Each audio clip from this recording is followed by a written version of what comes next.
Welcome to Peter and Ruffy's Football Show, your daily fix of football chat on STV. Delighted to have your company, and the main talking points on tonight's programme. Scottish Cup, of course, taking centre stage. We'll also discuss the possibility of video assistance for referees in next season's Scottish Cup tournament. Also, we'll look at the possibility of Anthony Stokes going on loan from Celtic, but where will he end up? Rangers manager Mark Warburton says the club has conducted itself properly in the signing of the two Accrington Stanley players. We'll discuss that, as well as any potential cup shocks in the company of one man who's going to be heavily involved in the Scottish Cup for St Johnstone. Our boot-room guest tonight, I'm delighted to say, is Chris Millar, who is alongside Ruffy. One of them looking mega trendy as if he could go to a rock concert, and Ruffy's there too. So let's crack on. Chris, great to have your company. I suppose the Cup is something so special to your guys. It lives long in the memory. Is there a burning ambition to get back there again? I think so. For us, not many teams outside, say, Celtic, Rangers recently have won two cups in such quick succession. So won a semi-final League Cup as well, and obviously we've got a tough tie against Kilmarnock, but we're looking to try and get into that next round. Yeah, I mean, it's a day that still must live long in the memory. Are you one of those players? I've got to ask you, because Ruffy won the League Cup in '71. Are you one of those players that's got some of those great pictures that we all looked at from the Cup final victory? I have. My wife done a wee kind of montage for me, framed some of the clippings I had done in the build up to it, with the media stuff and the medal itself, and she surprised me with it after it, and that's hanging by the place in my wee man cave. So it was a fantastic day, and those memories are some of the highlights of my career. Yeah, I'm glad you said that, by the way, because Ruffy, everyone has a man cave, surely, or a woman cave. There's got to be that wee area where you see I was politically correct. You've got to be that wee area where you go away to, and you've got all your stuff that you had when you were a boy. I mean, I've had a go at you before because you didn't have all your stuff framed. No, I didn't, but I've got it seen to now, as you've been in my house now. Mine's is up the hall. It's a long bungalow, and everything, all the pictures and frames and strips and memories are up there, and that's what it's all about.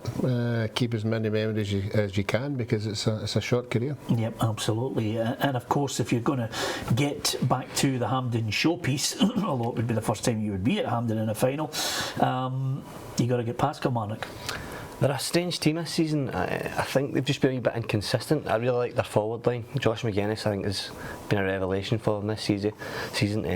Boy Kilty in the wide area has had a really good season as well. And just seem to be kind of conceding goals, and I think that's been maybe their trouble this season. A wee bit like ourselves on that front as well. But we're playing at home, and we should be confident getting the game. All right, the past few games we haven't picked up the results we wanted, but we're sitting fourth, we're in a semi-final, and we'll see it's a chance to kind of get into that next round. Yeah, I always, more and more in the last few seasons, I think many professional footballers that we've had on don't like playing St Johnstone, Ruffy. No, I've said this on numerous occasions. They seem to be the team that you're really going to get a hard game. They don't concede that many goals. They're always solid right through the whole side, and they've got two guys up front who like scoring goals for fun. So it's a difficult team. I'm sure there'll be a lot of clubs out there won't want to play St Johnstone in most games. Yeah, we'll discuss the majority of the ties in the second part of the programme, but one of the things that caught my eye is the story that video assistance for the referees could be coming in, guys. This is for the Scottish Cup next season and the English FA Cup as well. It's to help the referees. It'll deal with goals, red cards, penalties and mistaken identity, and there's obviously going to be a time limit on that video decision being made in the game. Give us it from a player's perspective. I think anything that's going to help the referees get to the correct decision can only be a good thing. I think recently the Willie Collum Cup, he's done a couple of decisions would take a couple of seconds, the one up at Aberdeen where it strikes the defender's midriff, and it's those big decisions that are defining, costing points, and you know, end of day win bonuses for players and stuff like that as well. So you want to kind of give the referees as much chance and help to get decisions right as possible, I think. Yeah, I like the way you're thinking there, Chris, because only you could think about the bonuses for the players. That's why you and Robbie are two peas in a pod. I'm thinking silverware, big cups, denying yourself a chance in a final. You're thinking bonuses. He's right up your street. Yeah. You'd sign him. Yeah, no, I remember going down the tunnel at some games and players saying, "You've just cost me £100." You know, the referee. I mean, that's the way it is. That's the way you think. You think bonuses make a big part of your pay. But I think this decision, Chris, will open the floodgates. I'm a big fan of helping the referees, the match officials. All of them should get involved. You've got a video referee there. You know, the technology is such now that you can hit the button 20 seconds back, see the issue, see it from 2 or 3 different angles, and the decision could be made. And again, I think it would be for the benefit of the game. I don't believe for 1 second it'll slow the game down. No, definitely. You see it in tennis with the Hawkeye system. It's like right away. It's a wee bit of excitement actually builds in those games. So I don't see it being. It can't really be a problem. As you say, there's a video operator there. It's within 5-10 seconds, whatever it is, and you've got a decision, and it's a correct one. Yeah, and of course, Ruffy, it won't be too good for people who've been diving in the penalty box as well. Right there and then you can get a decision. Yeah, and I'm pleased. Obviously, I hope the referees will be consulted, because I think at the end of the day, they're the ones who are becoming under so much criticism. It's unreal, you know, and how they live with it, I do not know, you know, because they've got to make a split decision. You know, and we saw a couple of instances. I think there was one at Inverness was quite, you know, the ball being in the box or out the box, and they're making a decision, because an honest decision of what they see. Fortunately for us, we can watch it 2 and 3 times over. So I'm glad that it's coming in, because I think it'll take a lot of pressure off the referees. It'll have to be tweaked here and there, but I think it's a really, really good thing. Yeah, I think what we'll find is the minute it kicks in, you know, they'll start to embrace it in the top flight. You know, certainly the Championship easily in England, and the Premier League in England can afford the technology now, and I think it'll become more prominent there, because, Chris, hundreds of millions of pounds are at stake, and for one man to determine whether a club maybe even stays in the division on the last day of the season, that is a tremendous pressure. Totally, and talking about the financial side there, you know, if relegation, sometimes it means that's people's jobs. The money will maybe not be there, especially if, say, a team falls from the Premiership and the Championship. I've seen the Dundee United chairman talking about it in the papers this week, saying that if they go down, then it'll mean boys losing their jobs, and these decisions can define that, and so anything that can help, I think, is always a good thing. Yeah, and I'm glad you mentioned the Dundee United chairman there, because there's a real ding-dong battle going on, Ruffy. It could become messy between Jackie McNamara and Stephen Thompson. I think collectively, I think the responsibility of what has gone wrong at Dundee United, Jackie may well have made mistakes, the chairman's made mistakes on it. I think that's the way they should look at it, rather than looking retrospectively and making comments that they might regret. You're right, you know, and Jackie has every right to do it if there was anything signed when he left the club. You know, we keep hearing about these clauses that they have when they leave a club, they're not allowed to say this and that, and Jackie's got every right, if he come to some agreement that you don't bring up anything that happened when I was here, then fair enough, but if he's broken that clause, he's every right to ask for an explanation. Yep. Okay, here's the bit where we're all going to throw our tuppence worth in before we hit the break. Anthony Stokes, John Hughes certainly wants some. He's got a feeling about it, and the reaction I'm getting and the smirk from Chris tells me that he's got a wee inside track on this as well. So I cannot wait to see what he's going to say. I suggested 3 or 4 weeks ago that if Hibs were looking to make the ultimate push to challenge Rangers in the Championship, Stokes would be the man. Yep, I think as far as Hibs are concerned, I think it would be a fantastic signing. I just feel if the boys get any ambition at all to get back into that Republic side, he has to be in a bigger arena. I think he has to go down to England. I think he has to go to a club where he's going to be in the notice of the manager and get back scoring goals. And I think he would get a bigger profile playing down in England than what he would down here, up here. Yep. Inverness, no? No, I think that's just a wee bit too far. Okay, yeah, for you, but maybe not for him. Chris? There's different factors to take into consideration, obviously, with the Island squad, you know, he wants to get into that, but also his family, he's based up here, so maybe Inverness working with John Hughes as well before, you know, he's obviously got a great relationship with him, but he needs to go and play, that's the thing. Obviously he's had instance run-ins with the manager, whatever else, but you know, for him it's important for him to get out playing. You know, I think he's a fantastic player, and a player that you never like playing against, always very physical, aggressive, runs in, he scores goals, so wherever he does go, you know, he's going to be a good addition for any squad. Yeah, and with that in mind, Ruffy, I mean, John Collins confirmed today that he will go out on loan, so there'll be no sale, and there could be still a door for him at Celtic. I don't see that. I don't see it either. You know, I think the opportunity to go to another club and impress that club that he's at, and hope that they'll fancy at the right price buying him, and I think that's what Celtic's objective will be. Okay, we are going to talk the remaining Scottish Cup ties in the next part of the programme. Join us after the break for that. We'll talk about the Rangers manager Mark Warburton has been talking about the club's conduct in making 2 signings from England.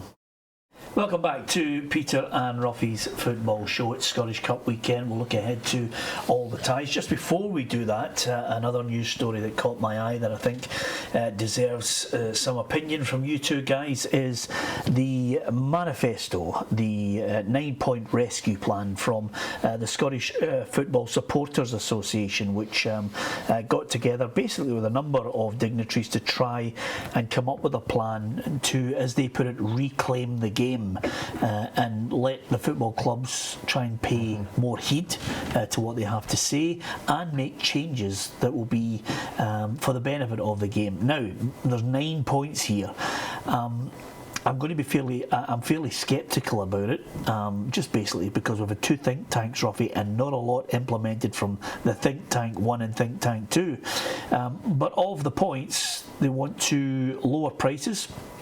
Buy into it. I think it's a great idea. The game to become more media friendly, I'm right into that. Remarket the game, which I think, you know, could be a bonus as well. And then of course bigger leagues, community clubs, youth investment, more fans on the boards, independent auditing and supporter ownership.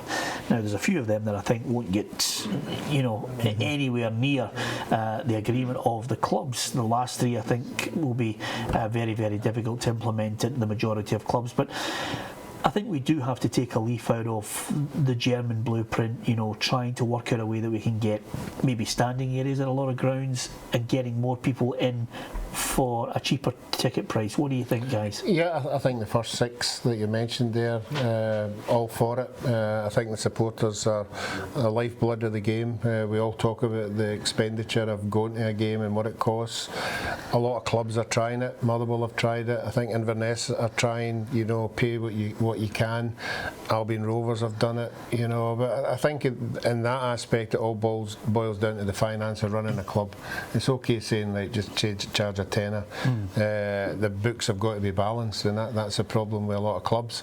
As for everything else, I agree with you with the last 3. I think the problem would be the owners of the clubs, you know, that they want to call the shots. I think there should be some kind of fan representation on boards, but again, how much decisions would they be allowed to make? But again, from everything else, yeah, I like the standing area thought of it, and everything else is just common sense. Yeah, I think the standing area, and again, you know, a lot of people, you know, jump up and down and highlight Hillsborough, and I think it's a valid point, but I think the Taylor report was basically to try and drag football clubs into the 20th century and taking care and making sure that fans had a decent viewing point and certainly the comfort to watch a game of football. You know, I think if you have a standing area with a cheaper ticket price, Chris, you know, a lot of fans want to stand at games now, even in the top flight.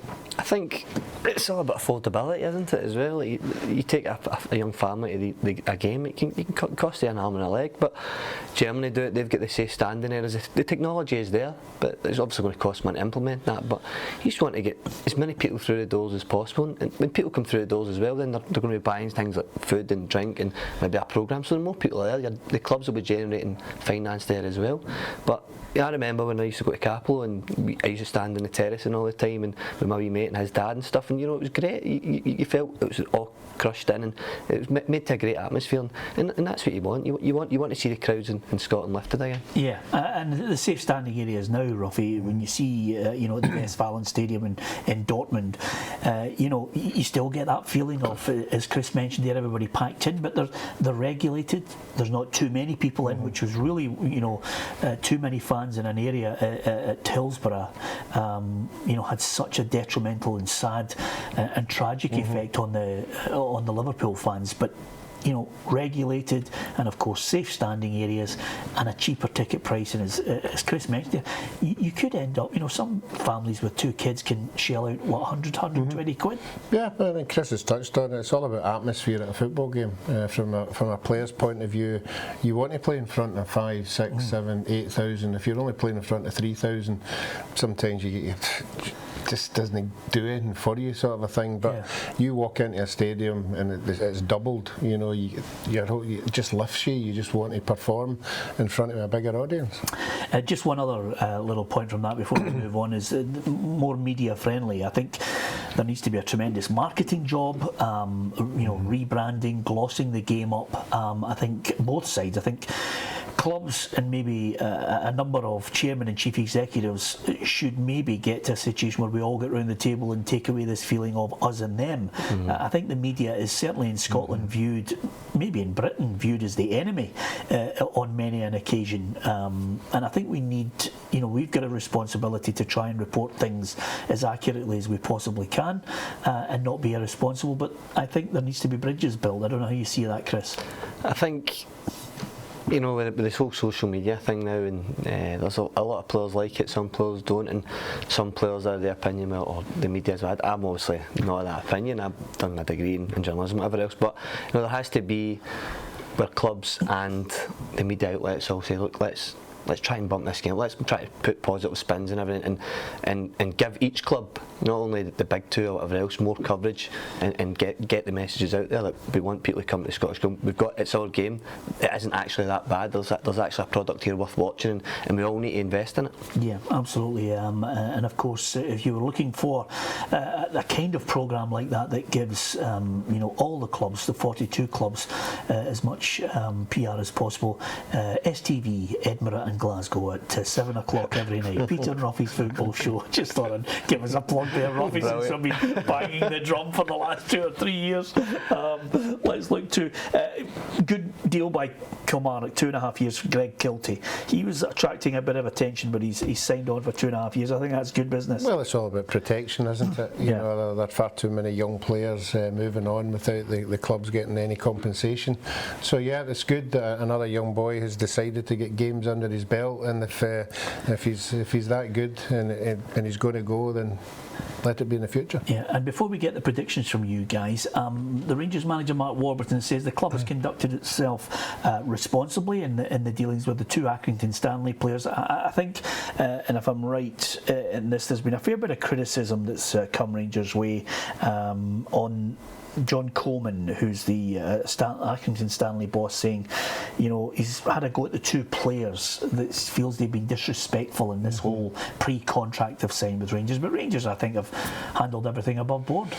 I think they've handled everything according to the rules of what you can do. I think what the problem is, there doesn't seem to be enough dialogue about them actually wanting them. You know, I think that the owners of the club feel a wee bit let down that the players haven't communicated, and probably Rangers haven't communicated either. But I mean, that's the way it is. We'll move on in the next couple of days, and I'm sure, I feel sorry for the 2 players having to go back to the club with the amount of publicity that's been thrown out there. So there'll have to be some PR done there. Yeah, sometimes from a player's perspective and their agents, sometimes communication can easily solve this problem, and early on. Yeah, of course. But I don't think Rangers have done anything wrong at all. It's the system. It's a cross-border thing.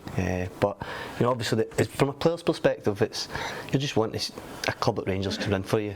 you're playing at Accrington Stanley, right away you're thinking, I want to get this done, I want to go. As soon as you hear the interest, you're on the phone to your agent all the time. And so from that selfish perspective, you're just looking out for yourself, and obviously they're going to have to go back to their clubs. But generally, what I've found has happened, the clubs will maybe try to do some sort of deal where maybe they can move them on, and you find that generally happens. But it's going to be tough for those two lads going back to the dressing room, dealing with fans, dealing with the manager and chairman if they're to stay at the end of the season. Yeah, absolutely.